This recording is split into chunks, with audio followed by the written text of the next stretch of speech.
Pozdravljeni. Še pred meseci smo bili skoraj prepričani, da bo Mick Schumacher nadaljeval svojo kariero v bolidu Alfa Romeo Racing. A kaj se je zgodilo v tem času, da smo slišali tako presenetljive novice in je Mick Schumacher še zmeraj tisti glavni adut Ferrari Driver Academy ali so ga potisnili malce na stranski tir?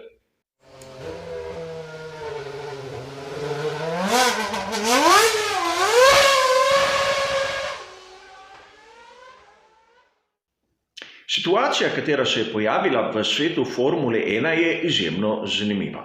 Namreč, če pred meseci smo lahko brali članke, kako bosta zagotovo v naslednji sezoni pri ekipi Alfa Romeo Racing Kimi Räikkönen ter Mick Schumacher. Zadeve so se zdele že fiksne, začrtane, gotove, a ko je prišla tista uradna objava, da bosta v naslednji sezoni za Alfa Romeo Racing vozila Kimi Räikkönen in Antonio Giovinazzi, so mnogi dobesedno obmolknili. Kaj se je zgodilo z Mickom? Kaj je bilo tisti dejavnik, kateri je prepričal Ferrari Driver Academy, da tisti sedež, na katerega ima 100% vpliv, prepusti drugemu? Ne vemo, a skušali bomo ugotoviti. Namreč znano je dejstvo, da tisti drugi sedež pri ekipi Alfa Romeo Racing je v kompletni domeni skuderije Ferrari.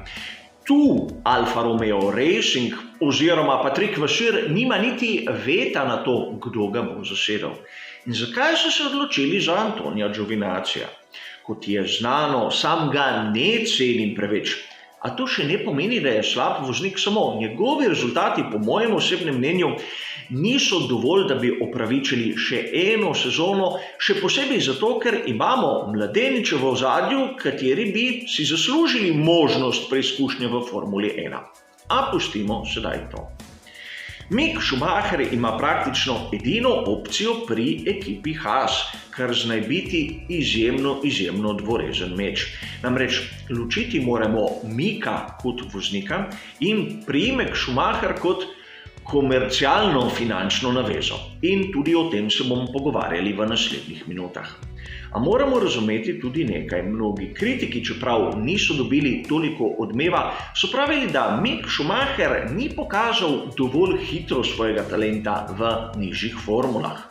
Govorim o dejstvu, da je potreboval 2 sezoni v Formuli 3 in sedaj je v drugi sezoni v Formuli 2. In tu bi se rad navezal na tisto izjavo Yukija Tsunode, kjer je lepo povedal, da naprimer Helmut Marko mu je zagotovil, da to je njegova prva in edina priložnost, da bo prišel v Formulo 1. Ukolikor ne bo osvojil mesta v Formuli 2, katera mu bi zagotovila super licenco, praktično lahko pomaha v slovo Formuli 1. Helmut Marko se seveda navizuje na tiste super talente, katere smo videli v zadnjih sezonah in tu govorimo naprimer o Charlesu Leclercu, Georgeu Russellu, Landu Norrisu, kateri so pokazali izjemen talent že v svoji prvi sezoni v Formuli 2, dosegli rezultate in takoj prestopili v Formulo 1. A tu bi se rad za trenutek ustavil, kajti prav v sferi Red Bulla imamo 2 velika primera, katera postavljata dobesedno na laž Helmuta Marka. Prvi je Alexander Albon, on je rabil 2 sezoni v Formuli 2. In seveda drugi velik primer je Daniil Kvyat. Koliko drugih, tretjih priložnosti je dobil ta voznik in še zmeraj ni dosegel tistega, kar so mnogi pričakovali od njega, predvsem na začetku njegove kariere. A pustimo sedaj to. To, da je nekdo 2 sezoni v Formuli 2, ni ne dobro, ne slabo. Važno je, kaj bo pokazal naprej v Formuli 1. In prav tu zna biti velika težava Micka Schumacherja, posebej, če bo prišel v ekipo Haas. In seveda, pogojnik zopet uporabljam zato, ker ni še nič uradnega. Vemo, da šasija ekipe Haas je daleč pod pričakovanji in ekipa ne zna reagirati. Z 2 dokaj izkušenima voznikoma, kot sta Grosjean in Magnussen, dobesedno niso sposobni dosegati rezultatov. Problem je v tem, da komunikacija med voznikom, ekipo in tistim proizvajalcem beri Dalaro po mojem osebnem videnju sploh ne poteka. Informacije ne grejo ne v eno, ne v drugo smer in vidimo, da ima ekipa resne težave z razumevanjem bolida ter z nastavitvami, kar so osnovne zadeve pri ekipi Formule 1. In tudi zaradi tega vidim, da mladi Mick Schumacher, kateri nima toliko izkušenj v svetu Formule 1, bo imel prekleto težko delo. Še to bi znalo biti oteženo s tem, da mu bodo dali ob stran drugega neizkušenega voznika. Si predstavljate, da bi Mick Schumacher pri ekipi Haas imel kar naenkrat v svoji prvi sezoni praktično vodilno vlogo? Sam ne. Namreč težko je priti kot novinec v Formulo 1 v ekipo, katera tehnična je malce izgubljena in v zaostanku in jo takoj začeti voditi. Seveda želim, da bi mu to tudi uspelo, a vseeno moramo biti malce previdni.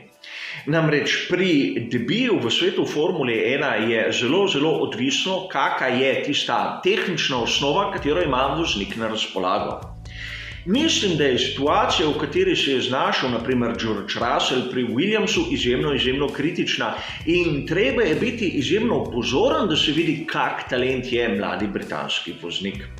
Videli smo enkratne rezultate naprimer pri Landu Norrisu in to je treba tudi poudariti, a mislim, da je bil marsikdo izmed nas kritičen do Aleksandra Albona, čeprav je imel ta na razpolago bistveno boljšo tehnično osnovo, a je bila ta bistveno tudi nad njegovimi sposobnostmi. A pustimo sedaj to. Vprašajmo se v sezoni 2021, kjer pri ekipi Haas ne bodo imeli bistveno boljšega bolida, kako se bo lahko odrezal Mick Schumacher. In seveda, Ferrari Driver Academy je lahko Schumacherja potisnil proti ekipi Haas, tudi zaradi njegovega priimka, katero zna privabiti marsikaterega pokrovitelja in to bi prišlo še kako prav ekipi Haas. A po drugi strani vprašajmo se, kaj lahko naredi ekipa Haas za Micka Schumacherja in ne samo obratno. Lahko naredi izjemno škodo mlademu vozniku, kajti lahko bo padel v nek začaran krog, iz katerega se ne bo znal pobrati. Še posebej, če ne bo imel nekega starejšega, mentorskega kolega, kateri ga bo usmerjal in pomagal. Poglejmo primer Lansa Strolla, kateri je prišel v Formulo 1 praktično v Williams, kjer je imel za moštvenega kolega Felipeja Masso, kateri se je izkazal za enkratnega mentorja in tu mislim, da nihče izmed nas nima pripomb. Videli smo, da tokom svojih prvih sezon v Formuli 1 je naredil marsikatero neumnost, a razvija se v solidnega voznika. Še posebej, če ima dobro tehnično osnovo. In govorimo o Racing Pointu RP20, kateri je navdihnjen strani tovarniške ekipe Mercedes. Problem je, da bolid ekipe Haas je navdihnjen strani Ferrarija, kateri je daleč pod pričakovanjem v sezoni 2020 in v sezoni 2021 ne bo nič drugače. Pravilnik tako veleva. In nasproten primer, če pogledamo tisti Alfa Tauri in Red Bull. Bolid ekipe Alfa Tauri je bistveno bolj enostaven za ga obvladovati, bistveno lažje se ga spravi na tisto mejo. Videli smo Pierre Gasly, kako je vzcvetel in kratko je dosegel tisto izjemno pomembno zmago.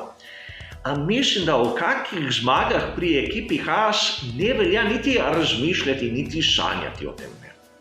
In zato se poraja vprašanje, kaj lahko pričakujemo v naslednji sezoni, ukolikor bo Mick Schumacher prišel v ekipo Haas. Mislim, da nisem nič kaj žaljiv, če rečem, da ukolikor bo dosegel 10 točk, bo to izjemen uspeh. In sedaj se lahko vprašamo, ali bodo navijači in mediji zadovoljni s takimi rezultati ali ne.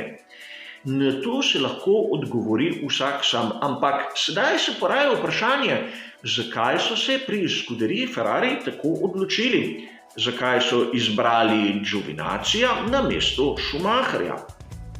Ne vem, ampak lahko špekuliram. Vemo, da Charles Leclerc je na dolgoletni pogodbi s skuderijo Ferrari. Videli smo prihod Carlosa Sainza mlajšega in lahko bi mladi Schumacher bil nekako v napoto, predvsem zaradi pritiska, ki bi ga lahko ustvarili mediji. In tu bi rad pokazal drugi indic, ki kaže v to smer. V Abu Dhabiju bomo videli tisto testiranje mladih voznikov po koncu sezone. Za Ferrari bosta nastopila Focco in Schwarzman. O Schumacherju ne duha, ne sluha. In treba je povedati, da leta 2019 v Bahreinu smo videli Mika Schumacherja tako za volanom Alfa Romeo Racing kot Ferrarija. In če boste rekli, da je bilo to samo promocijsko, bi vas rad spomnil na mladega Georgea Russella, katerega sem že omenil malce prej. On je tam nastopil ne samo v vlogi voznika Williamsa, temveč tudi tovarniške ekipe Mercedes. Torej, ni šlo toliko za propagando, kot za neko možnost mlademu vozniku, da dobi izkušnje, da razume, zakaj gre, da ima neko primerjavo. In seveda tudi to nam lahko kaže, da so pri skuderiji Ferrari Mika Schumacherja postavili malce na stranski tir. A kot ponavadi gre za moje osebno razmišljanje, moje osebno videnje, katero se na koncu lahko pokaže tudi kot napačno, a vseeno hvala za vašo pozornost in nasvidenje.